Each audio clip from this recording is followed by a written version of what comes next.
का Periyar breaking news वाक़िदा से कौमी असम्बली में कौमी सलामती बाबत इन कैमरा इजलास खत्म थी वियो आहे। इजलास में वज़ीर आज़म शहबाज शरीफ, वफ़ाक़ी वज़ीरन, सलाहकारन, मेंबरन, army chief general Syed Asim Munir ऐं DG ISI general Nadeem Anjum शिरकत कई।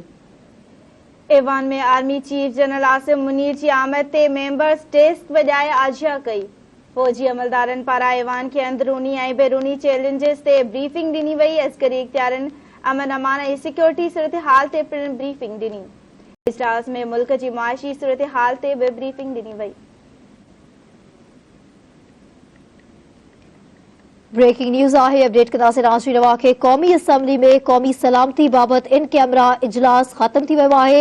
इजलास में वज़ीर आज़म शहबाज शरीफ, वफ़ाक़ी वज़ीरन, सलाहकारन, मेंबरन, army chief general Syed Asim Munir ऐं DG ISI general Nadeem Anjum शिरकत कई।